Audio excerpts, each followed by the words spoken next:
Dear friends, it's Friday again. You are welcome to Weekend Vibes, where we keep it real and have thoughtful conversations. If you've ever struggled with how to tell someone the truth, or even accept correction yourself, this episode is for you. I am Ijoma Gloria Nebo, and with us today is Reverend Father Augustine Eleke. Thank you for having me once again. Thank you. So, and today, since we are talking about correcting with love, what would you say it means to correct someone with love? Definitely, people can, do things sometimes the way you don't want them to do it, and that will become offensive. That means they have acted in a way they are not supposed to act. And as a teacher or someone who is in charge of people, you are bound to correct them. Sure. And for you to correct them, you have to tell them the truth. And then you don't do it to kill them. Correcting with love means you are correcting this person because you have the interest of this person at heart. You want this person to be better. If you don't want them to be better, you will just leave them in their mistake. And that mistake can go on and on and on until it embarrasses them in a very large audience. But someone who loves someone must always look out for them, and when they do something that is wrong, you correct them. Your correction is not to kill, but it is about making them to be better. So why do we then struggle with accepting correction if it is coming from a place of good intention? Yeah, people struggle because of a simple pride and ego. They don't want you to be the one to correct them. They will want to be the one that they have done it well. Such people look at themselves that they are perfect. They will want to say that everything they do is the hallmark. But that is not true. No one is above mistake, and no one is above correction.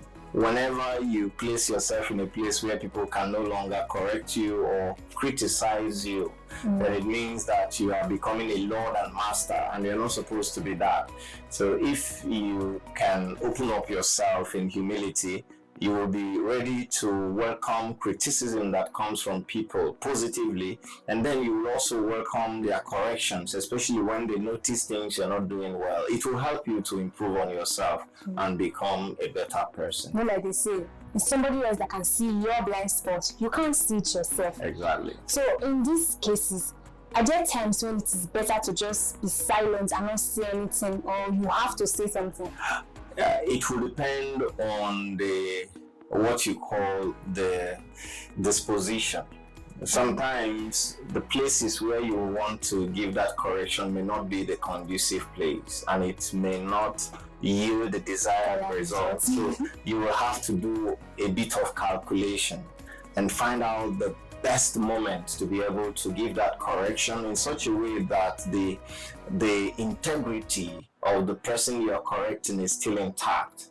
You don't just come in an open space and you begin to tell somebody, this thing, you did it wrong, it was not good. The person will feel embarrassed. If you have been with the person before that time for about 2 hours in a quiet space between you and the person, and you did not bring up this correction, why bring it up in a place where everybody will now begin to look at him or she as if the person has not, thought about it before doing it? So there is need for you to think before you give your correction.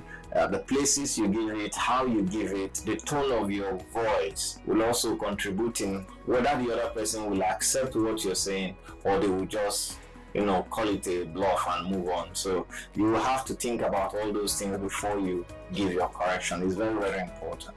But you know that some persons, even if you call them to one side and just talk to them, or let's say the tone or the choice of words still make them be resistant to these corrections.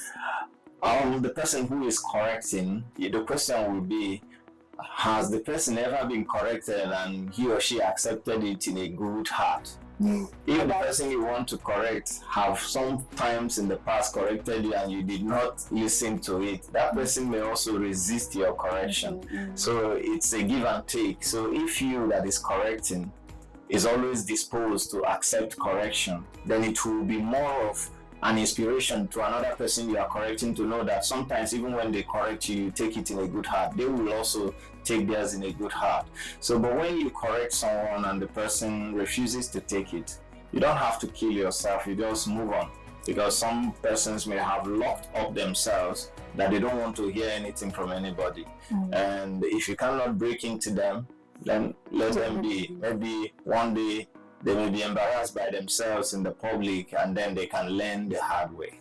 True.